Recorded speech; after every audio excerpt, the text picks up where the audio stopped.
We on Five Sports Podcast, The Spot, season number 4, episode number 33. Man, and I hope you guys had a great weekend, man. I hope you guys was able to sit back and unwind and enjoy the weekend as we sprung forward this weekend. And we into March. It's a great time of the year across the sporting landscape. There's a lot of things jumping off. We got NFL now into free agency mode. There's been a lot of hot signings and a lot of hot movements across the National Football League. We're going to get into that. Also, too, we had a big trade in the National Football League as the Seattle Seahawks traded Geno Smith to the Las Vegas Raiders. It's Tom Brady, newly minted part owner of the Las Vegas Raiders, him and Mark Davis, as well as Richard Seymour. Just making some moves, man, up there in Las Vegas, man. And, I'm going to get into that whole situation with Geno. Also, too, the Raiders got the number 10 pick coming up in the NFL draft this April. So I'm definitely going to talk about the ramifications of that move. Also, too, man, my Bears. Yeah, can't forget about my Chicago Bears, man. And Bears fans, bear down. Bears fans not only in Chicago, but across the country and across the world. We sitting on the number 10 pick in the draft. And there's been a lot of talking, a lot of chatter, man, about what the Bears should do with that number 10 pick in the draft. It's a nice little prime spot for the Bears. So I'm going to get into that. What I think the Bears should do sitting at number 10. Also, on the NBA tip, man, we had the Lakers and the Celtics have a nice little tilt over the weekend on Saturday as the Celtics was able to knock off the Los Angeles Lakers. And we had LeBron James, get hurt in that basketball game, man, with a groin injury. Looks like he's going to be out a couple of weeks. So I'm going to get into just the ramifications of that. Also, too, I got my NBA Big Five MVP race. What I feel that's the candidates that's, jumping across the board in the MVP race in the NBA. A lot of people say it's a two-man show, but we'll see what it do, man. I'm going to break that down to what I see so far, man, across the landscape of the NBA. So it's a lot of things jumping on this episode, man. It's a lot of things jumping off. Can't forget about March Madness, man, as we get into the conference tournament situations, across the college basketball landscape. Also, too, man, got a little caveat, man, a special little look into SEC basketball, man. SEC, this has been one of the best seasons they've had probably in the history of the conference, and that's saying a whole lot. Some of my OGs definitely remember some of the glory days of the SEC going back to the 90s and so forth, and so it looks like the SEC is back on one again with that, so I'm going to get into that just a little bit as well. So, man, we got it jumping off in this episode, man.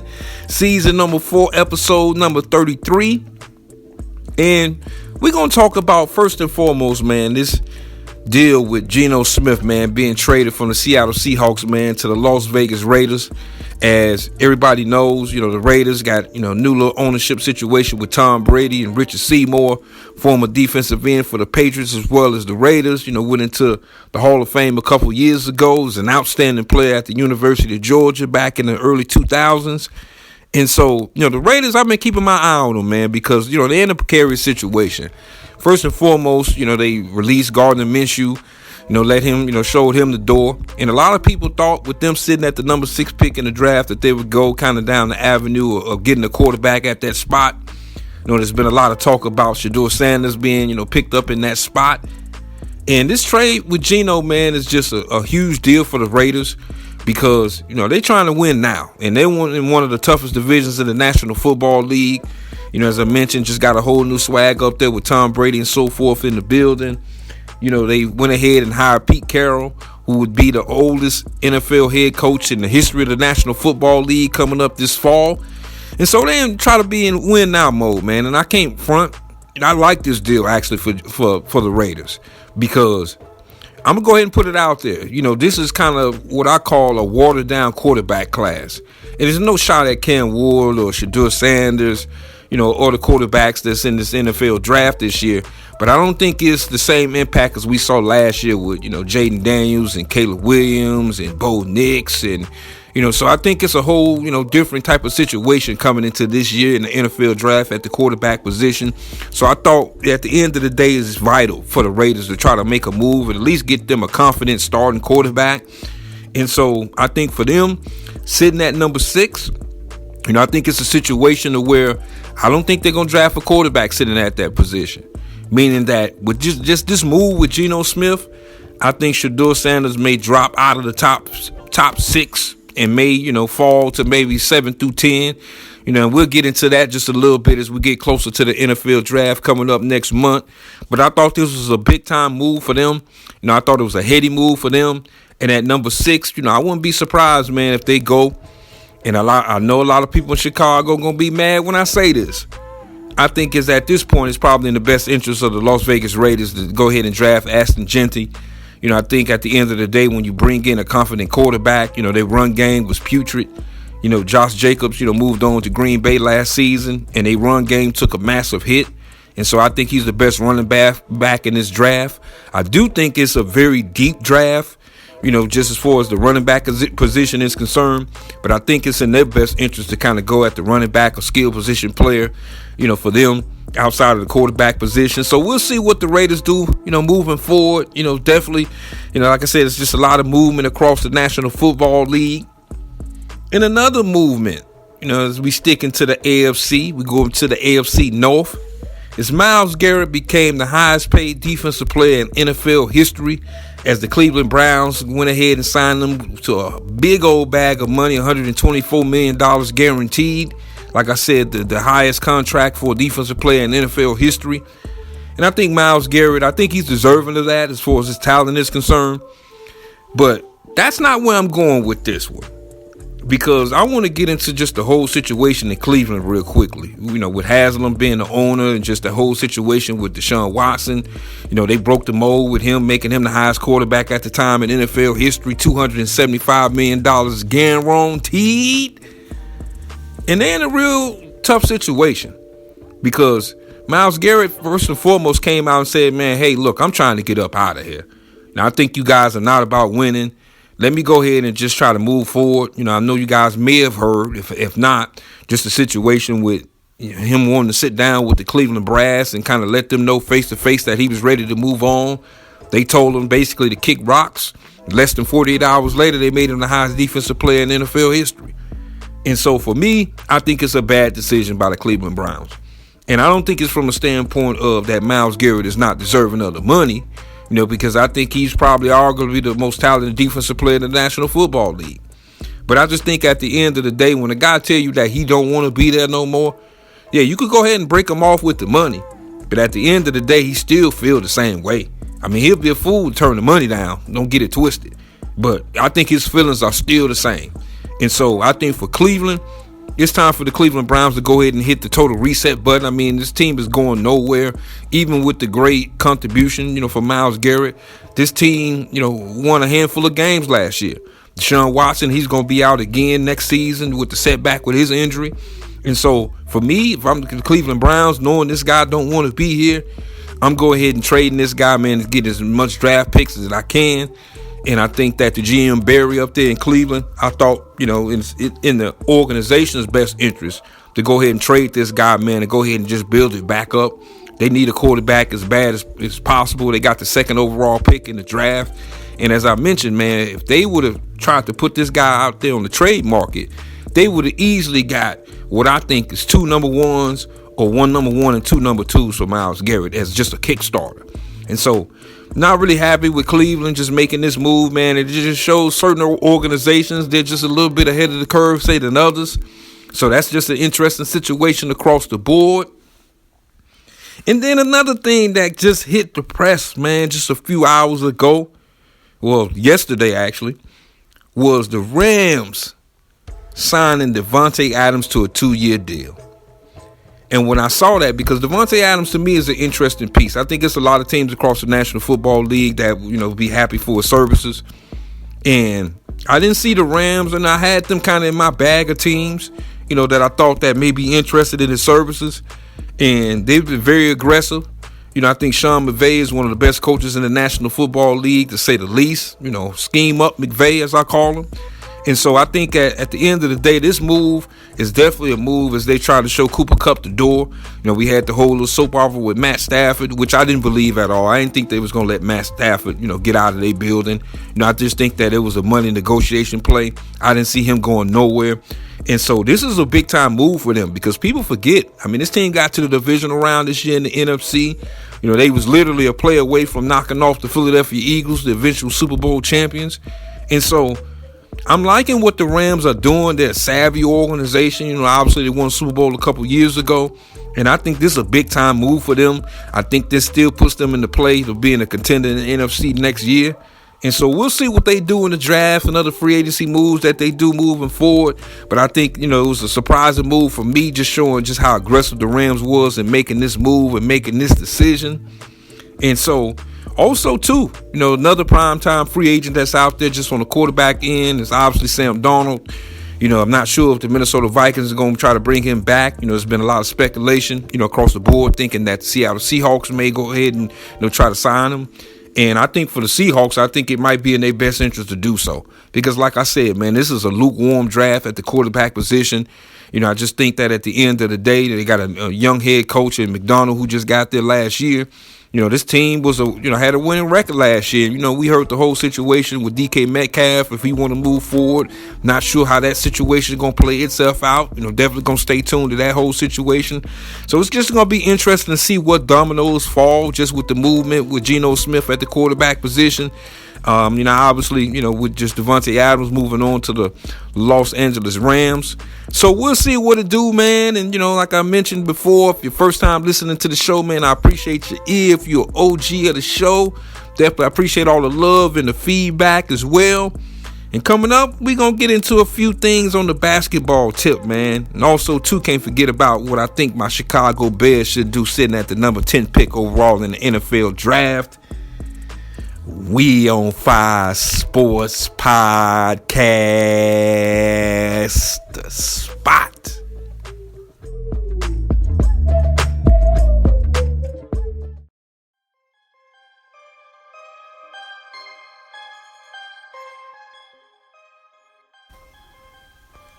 Welcome back. And I was going to jump off this segment, man, about the National Basketball Association. We had the Lakers and the Celtics having a tilt over the weekend with LeBron James sustaining an injury. Looks like he's going to be out a couple of weeks. But big breaking news. I know you guys have probably heard now, man, in the National Football League, DK Metcalf has moved on from the Seattle Seahawks to the Pittsburgh Steelers as the Steelers sent a second and a conditional late round pick over to the Seattle Seahawks as well as the Pittsburgh Steelers. They are interested, they're planning on signing him to a long-term contract. And first and foremost, man, the Steelers have never been aggressive in making a trade for a skill position player. This is my first time probably ever seeing this from Pittsburgh. A lot of their skill position players are homegrown talents. They obviously brought in Justin Fields from my Chicago Bears last year. But that was for a late round pick. A lot of people knew that, with the Bears having the first pick, that Justin Fields' days in Chicago was over with. So that wasn't really out of the blue. But this move was huge for the Pittsburgh Steelers because their skill position players other than George Pickens was nowhere to be found. They tried to make a lot of ancillary moves last season, man, to try to help their skill position players. The running game was straight garbage last season. Russell Wilson, gave him a nice little jolt of energy through the first half of the year, and their offense tailed off every single week. They were able to make the playoffs, but that's, what Pittsburgh do. They always make the playoffs, and always over the last few years been a first-round exit out of the playoffs. And so, to me, this is an aggressive move for them. They still have some questions, basically, as far as what they're going to do at the quarterback position, whether they bring Justin Fields back, whether they bring Russell Wilson back, we'll see. That's to be continued. We'll probably get a good insight of that probably in the next upcoming days. But it's been fast-paced across the National Football League, man, since now we into what they call, quote-unquote, the legal tampering, or the legal tampering part of Kickstarter free agency for the National Football League. And DK, I knew his time in Seattle was coming to an end. From a standpoint, you just saw a lot of frustration out of him last season, whether it be on the sidelines, whether him getting into it with dudes on the field. And I thought that, Geno Smith obviously is a good quarterback, formerly of the Seattle Seahawks as well. And I just thought they didn't give him the ball enough. DK Metcalf is one of the best athletes in the National Football League, hands down. And I just think at the end of the day, there's a situation of where Seattle now, they're really hitting the rebuild button. They do got some good skill position players left, with Jackson Smith and Jigma. I think their running game with, Kenneth Walker III, even though he be banged up from time to time, they still got a decent running game. But I think this might be a situation where the Seattle Seahawks, man, hit the rebuild button. There's been a lot of speculation on what they're going to do at the quarterback position. I just think that, it could be all chips in for Sam Darnold. Or it could be a situation where Seattle moves up in the NFL draft, man, try to get a high draft pick, to try to potentially bring in maybe Shedeur Sanders and so forth. And I think overall, as I mentioned a little bit earlier, is that I think that just with this movement by Seattle, trading, Geno Smith to the Las Vegas Raiders, and the Raiders holding that sixth spot. And what I'm hearing from down in New Orleans, that the New Orleans Saints are negotiating with Derek Carr to bring him back for next year. I think all signs points to that Shedeur Sanders is going to slip in this NFL draft. There's been a lot of talk, obviously, about him being, cocky and arrogant, but just his play on the field. I think for me, just evaluating his talent, and we keep it real on here, man. It's straight talk, no chaser, And so I wish, Shedeur Sanders the best, but in my evaluation of him, he's a late first round, early second round draft pick at the quarterback position. I'm just going to keep it all the way 100. And so I think that what we're seeing now with the movement across the league with the quarterbacks, I think he's going to slip into potentially the 20s or the late first round in this NFL draft. So it's just going to be interesting to see. One cool thing, as I mentioned with the NFL, man, with the movement, there's always some context clues in these movements that these teams make. So we'll see, what it do. But I had to hit y'all, man, just with my thoughts with DK Metcalf. Like I said, he's one of my favorite football players in the National Football League. He plays with an edge. His dad played in the league. Family, Metcalf family had a few family members that played in the National Football League. So, he comes from football. And so we'll see what it do, man. We'll see what it do moving forward, just in that whole situation of free agency is concerned. And now I'm going to transition to something a little bit closer to home, man. My Chicago Bears, last year we got on Hard Knocks. It was the first time we've been on Hard Knocks. I've been waiting, as I told my OGs of the show, been listening. I've been waiting 20 years, man, for my Bears to be on Hard Knocks. And, that was the highlight of the year, basically. We moved on from Matt Eberflus, obviously. Everybody know that whole situation. We fired Shane Waldron. It just was a whole situation. We got Thomas Brown being an interim head coach towards the end of the year. And, we had a lot of, not positive situations in Chicago. The Hail Mary play up in Washington. But I'm not going to rail on the Bears. I love the movement that Poles have done so far, bringing in, the offensive lineman via trade. I just think that at the end of the day, it's the best move for the Bears to build through the trenches. And I think with this number 10 pick, I think the Bears should stick with the trenches. And I know, shout out to my man E from the Weekly Dog Sports Betting Podcast. We had a few conversations on what the Bears should do off the record, sitting at number 10. And he's a fan of bringing in Ashton Jeanty, the running back from Boise State. I think he's the best running back, in college football. But I think the Bears should stick to the trenches, whether it be on the offensive side of the trench or the defensive side of the trench. And to me, I'm leaning more so towards the defensive side of the trench. But I think that the Bears should take a position to take the best player available, whether it be an offensive lineman or a defensive lineman, because this draft is actually deep at the running back position. We got Henderson at Ohio State. We got Junkins at Ohio State. We got the kid out of Iowa. So there's a lot of running backs that's available that I think that if you build your lineup, you can bring, any one of these gentlemen in and they'll be able to be a serviceable back. Obviously, Swift is still there. A lot of people have been down on Swift, over the last, couple of months.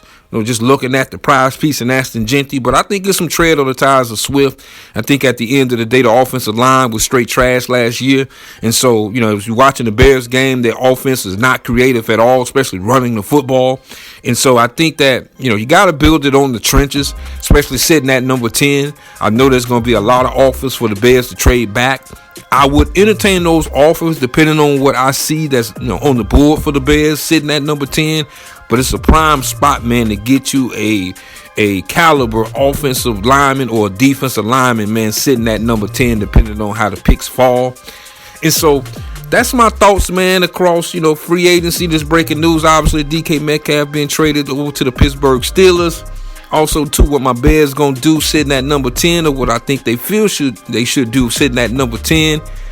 Coming up, man, we're going to wrap this thing up, man, with my NBA Big Five. This Big Five is my NBA Big Five MVP rankings.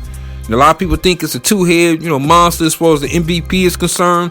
But I'm going to show some love, man, across all the candidates I feel that's in my NBA Big Five MVP rankings. And also, too, some other thoughts across the NBA as well. We on Fire Sports Podcast, The Spot.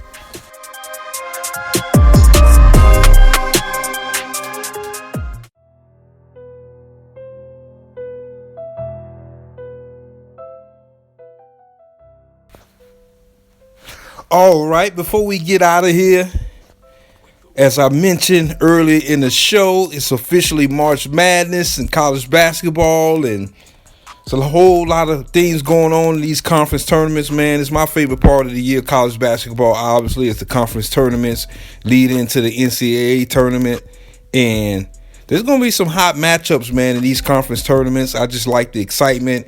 I just like the whole underdog swag, man. Teams getting into the NCAA tournament for the first time. And, there's been a couple teams that's making their first conference or their first NCAA appearance after winning the conference tournament. Shout out to the Southern Illinois University, man. My home state of Illinois, Southern Illinois University of Edwardsville. It's their first time getting into the NCAA tournament. So congratulations to them. It's a big deal, man, down there at Edwardsville. And overall, man, these tournaments, like I said, it's a litmus test for some teams who pretty much, even though if they lose in the conference tournament, they still make the NCAA tournament. But there's one conference tournament, man, that I'm looking forward to watching, man, just based on just the matchups. And this conference has had probably the best year of any conference I've seen for a long time. Some of my OGs remember back in the 1980s, man, the Big East had three teams to get to the Final Four in 1985, and St. John's and Georgetown and Villanova. That was my first forte into the NCAA tournament as a shorty. And this year with the SEC, man, it is looking like a straight powerhouse. So this conference tournament in the SEC is going to be on one. I mean, if you just look at just the latest AP rankings in college basketball that just dropped today, you got Auburn sitting in at number 3. They was previously number 1 team in the country before Alabama. Big time win for them, man, going up into Auburn, knocking them off on a buzzer beater. There's been a couple buzzer beater games in the SEC over the last couple of weeks, just very exciting. So Auburn, they dropped down to number 3. Then you got Tennessee sitting at number 4. Then you got Florida sitting in at I think Florida's at number 4, sitting into the AP rankings right now, and Alabama coming in at number 5 in the AP rankings. So I mean, you literally got 3 teams sitting at 3, 4, and 5, just in the AP rankings currently. And then you got Alabama, man, just having a great season as well. As I mentioned, it was just a huge win for them. They coming in at number 5, so 3, 4, and 5. It's just remarkable season that, all 3 of those teams have had so far this year. Clemson coming in the top 10. So, I mean, you just got a whole slew of SEC teams in the top 10. Can't forget about old reliable Kentucky. Mark Pope in his first season down in Lexington, they coming in at number 15 in the country. And Texas A&M sitting at number 14 in the country. So, I mean, you looking at, man, just literally 6 teams that's in the top 14 or 15 in the country. So that SEC conference tournament is going to be on one. Definitely, if you guys are a fan of college basketball like I am, man, that's definitely a conference tournament that I'm going to be looking into. As well, on the college basketball tip, Duke right now sitting at number 1 in the country. Obviously, there's been an uproar about Cooper Flagg so far this season. Diaper dandy season for him. He's probably going to be definitely without doubt the number 1 pick in the NBA draft. And the interesting thing about Duke is this is their first time sitting at number 1, man, since 2021. In 4 years, man, Duke has not held the number 1 spot in the country. I mean, some of my OGs know Duke was always, sitting near the top of the AP polls, but this their first time being number one since 2021. So, congratulations to John Shire, man, just the job he's done down there in Durham at Duke University, man, as they got the number one spot. And now I'm going to transition, man. I know you guys can't wait for another Big Five, man. And this is my Big Five NBA MVP race as we mosey along in the NBA season, as we get into March in the NBA season. And sitting in at number 5, this gentleman, man, is just tough as nails. Unfortunately, he got injured, a couple days ago. Looks like he's going to be out a couple weeks. But I can't forget about just the season that this young man has had so far, trying to pull up the whole New York Knicks franchise, man, just trying to get them back relevant. They had a nice little playoff run last season. And, yeah, I'm talking about Jalen Brunson, man. I got Jalen Brunson coming in at number 5. I mean, the man's averaging 26 points a game, 7 dimes a game. The Knicks, they just been in one of those situations where he got their swag back last season. There was a lot of, high expectations for the Knicks coming into this season, just with the various moves that they made and, bringing in Mikal Bridges and a huge trade, even though I think that the Knicks gave up a lot to get Mikal Bridges from the Brooklyn Nets. If I'm not mistaken, I think it's a combination of 4 first-round picks for Mikal Bridges. That's a big asking price that the Knicks and Leon Rose, the general manager, had to pay. But Jalen Brunson has put this team on his back. Hopefully he's able to get back into the court, but it looks like he's going to be out at least about a couple of weeks at minimum for the Knicks. So I'm not sure if he's going to be able to hold on to that number 5 spot in my next NBA Big Five, but we'll definitely see. And coming in at number 4, this one was tough. This was one of my toughest, Big Five placements I've had, man, since, my incarnation into my Big Five. And this gentleman, man, is a world champion. Is an Olympic gold medalist, even though he got the shade treatment from Steve Kerr last year in the Olympics. And, yeah, I'm talking about Jason Tatum. I got him coming in at number 4. Jason Tatum, man, averaging 27 a pop, 9 boards, and 5 assists. It's probably his best season as a pro in his career right now. As the Boston Celtics, they're gearing up, try to repeat this year. They just had a big-time victory against the Los Angeles Lakers on Saturday, with Jason Tatum almost dropping a 40-piece on the Lakers. And this was tough for me because there's been a lot of talk about Jason Tatum and just people not respecting his grind. And I definitely respect his grind. But I think Jason Tatum, he kind of get caught in just being a Boston Celtic. Just the job that, the Celtics have done is making this a very deep ball club. And you got Jaylen Brown there and, Al Horford, Mr. Benjamin Button himself. You got Drew Holiday back into the fold now. And just the pieces and the job that Joe Mazzulla has done as a head coach, I think it take a little bit of the light away from Jason Tatum. I got him coming in at number 4. He easily can raise up in my Big Five, man, before the end, the NBA regular season. We'll see what it do. But currently right now, I got Jason Tatum coming in at number 4. At number 3, and this is why this was hard. Because number 3, man, this is a team that right now they riding a 14-game winning streak, the longest winning streak of the season. Kenny Atkinson has done a great job with this ball club. I just like the pieces. I just like how they hooping. I like how this gentleman is sharing the ball, but he'll put on a Superman cape when necessary. And, yeah, I'm talking about Donovan Mitchell, man. I got Donovan Mitchell coming in at number 3. Right now, Donovan Mitchell averaging 24, 4, and 4. And it's not one of those huge statistical seasons, but it's really the eyeball test with Donovan Mitchell for me. Because, as I mentioned, there was a lot of talk, especially last year, about him not wanting to come back to Cleveland, him and Darius Garland not getting along, they're not working out in the backcourt. He's put all that to rest. I mean, just sharing the ball, playing good team basketball. Also, as I mentioned, just putting on the Superman cape when necessary. And, I just like just what he's on right now. as I mentioned, they had a couple wars against the Boston Celtics so far this season. Cleveland was able to take that last game against Boston in one of the best games, or probably the best game I've seen all season long. Just him and Darius Garland just being straight on one, man, and knocking Boston off. So I got Donovan Mitchell coming in at number 3. At number 2, I mean, you guys should already know, man, you follow the league. You should already know who I got coming in at number 2. And I'll just say this. In most NBA seasons, this guy easily will be number 1 at the top of the MVP rankings. I mean, if you just look at just what Jokic is doing out here, man, I mean, he just had a 30-20-20 game, man.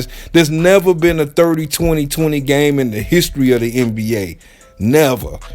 On the season, he averaging a triple-double, 28, 12, and 10. I mean, he's the best player in the NBA, in my opinion. No shade on nobody else. But it's just, you just get the bang for the buck with Jokic, man. I got Jokic coming in at number 2. I think Denver, right now, they kind of, lockstep with the Los Angeles Lakers. Right now, Denver got the number 2 spot. I think they may hold that number 2 spot. And just the job, like I said, that this man has done, just carrying his team on his back. You got Jamal Murray playing good basketball right now. Can't forget about Michael Porter Jr. And so I think that the Denver Nuggets has a chance to make another deep playoff run this season. And Jokic is the spearhead of that. And as I mentioned, most NBA seasons, man, Jokic would easily be at that number 1 spot. But it's only one at the top, man, and I got to give it up, man, the SGA, man, Shai Gilgeous-Alexander. I got him in my number 1 spot. I think it's going to be a runaway for him, man, averaging 32 a pop, leading the league in scoring, 32, 5, and 6. Oklahoma City Thunder sitting at the top of the Western Conference. I don't think there's no way that, Denver will be able to catch OKC at this point. I mean, they up a double-digit, 10, 11 game lead on the Denver Nuggets, man, for that number 1 spot. I don't think they let that go. I think last year he obviously finished second to Jokic in the MVP race. And the man is just smooth, man. He's just smoother than the other side of the pillow, dropping 50 pieces here and there, man. Just what he's done so far, man, and just be able to put his team on his back. I think he's well deserving of that number 1 spot, man. And so that's my look, man, across the NBA, my NBA Big 5 MVP race, my MVP contenders. Definitely next time I hit you guys up, there may be some movement in regards to this particular list. But I had to go ahead and kick game, man, who I feel is well deserving to be in that race of that MVP award in the NBA. And you can't forget also, too, speaking of, some of these MVP contenders, man, the Celtics play the Oklahoma City Thunder coming up on Wednesday. I can't wait to see that game. I think this could be a potential finals preview. I know a lot of people are kind of lukewarm on the Oklahoma City Thunder, but I'm more so on the wait and see mode, man. I think the Western Conference is the Wild Wild West. I think it's up for grabs. I think it just boils down to who has the better matchup and, better seeding and who matches up with who. But I can't wait to check this Celtics and Thunder game out, man, coming up on Wednesday. So that's my look across the NBA as things have definitely heated up as we got into March. And before I get out of here, man, I definitely got to circle back to the National Football League. And it was just a lot of huge signings, a lot of huge movements. First of all, big signing, man, Josh Allen, man, getting that $250 million guaranteed from the Buffalo Bills, over $300 million on the contract. Josh Allen, and those are OG of the show and those that listen to the show. I was one of the first ones to put it out there, man. I had a, nice little situation, man, with just some intel from the National Football League that Josh Allen was going to win the MVP award. And I was right on that, obviously. I think it was well deserved this year. They flamed out in the playoffs, man, not being able to, get where they wanted to get to into the Super Bowl this year. But, I knew that Buffalo at some point was going to go ahead and break bread with Josh Allen. I think, once again, it's well deserved. It's the highest contract in NFL history. And so we'll see what Buffalo do. They're making a few other, ancillary moves, man, bringing in Josh Palmer, man, formerly of the Los Angeles Chargers. Good slot receiver, good number 3 receiver. I kind of had high hopes on this gentleman coming into this season for the Chargers. I thought he was going to have a big year. He didn't have a big year. He was nicked up once again. I think the Bills, they still need to ratchet up their skill position players. Because I think right now that they literally have 3 number 3 receivers, man, currently in Buffalo right now. But when you got a guy like Josh Allen, man, with the Superman cape, they always got a chance to get busy. So we'll see what Buffalo do moving forward. Also, too, in the quarterback realm, man, we got Sam Darnold, man, who to me was the biggest free agent on the quarterback tip. He's leaving the Minnesota Vikings, going to the Seattle Seahawks. Seattle had been in the news for trading DK Metcalf and releasing Tyler Lockett. So, I think that right now with, JSN, Jackson Smith-Njigba out there in Seattle, I think there's going to be, a lot of pressure on him this season. We'll see what Sam Darnold do. A lot of people believe that, the clock struck 12 on Sam Darnold last year. But, he got a big bag of money, man, to go out there to the Seattle Seahawks, man. And so we'll see what it do for them. Obviously they moved on from Geno Smith, trade them to the Las Vegas Raiders. So we'll definitely see what the Seahawks do moving forward. And also, too, man, for my peoples, man, up in Chi-Town, man, everybody, big time fan, before we got Caleb Williams, man, and Justin Fields as he moves on to his second team within 2 years, moving on to the New York Jets. And so I think that with the Jets, they got Aaron Glenn coming in as a new head coach. I still think at the end of the day is that the Jets, they still got to build some more talent around this football club. I'm kind of lukewarm on Justin Fields. I had a kind of couple back and forth with some of my comrades up in Chicago. I thought it was best interest for the Bears to move forward, because I just think at the end of the day, there's a cap when it comes to Justin Fields. But I wish him definitely the best in New York. It's a tough market, but we'll definitely see what that do moving forward for Justin Fields. So there's been a lot of movement, man. Can't forget, before I get out of here, man, to discuss my Chicago Bears. Bringing in the center from the Atlanta Falcons, man, Dahlman, man. There was a lot of speculation that the Bears was going to make that move, and we've absolutely beefed up the offensive line. So shout out to Ryan Poles again for making concerted efforts, man, to go ahead and fill in and plug in the holes for my Chicago Bears. That was a big-time move. Also, too, bringing in Grady Jarrett. As I mentioned before, even earlier in the show, is that we got to get the offense and defensive line together. So I thought that Grady Jarrett, man, that was a huge pickup for the Chicago Bears. People forget Grady Jarrett was on his way to win the Super Bowl MVP a couple years ago when the Falcons made the Super Bowl before, Tom Brady put on the extra Superman cape, getting them out of that 28-3 hole, man. So that's my look, man, across just the whole board. Can't forget, and I appreciate all the love and the feedback from you guys. Don't forget to check your boy out, man, on YouTube, We On Fire Sports Podcast. Also, too, on Twitter at We On Fire Sports. Also, too, just like I said, appreciate just everything, man, and just all the love and the camaraderie. We definitely gonna hit you guys up every single week, multiple shows every single week. Can't forget about my guys over there at the Weekly Dog Sports Betting Podcast, E. Salim, Mr. Taylor Street, and young Mako Scott. You can check them out at Firebox 2300 as they just dropped another hot wire a couple days ago with yours truly. So we'll definitely see what it do, man. I appreciate all the love and the feedback. I appreciate you. Yeah. We On Fire Sports Podcast. The spot.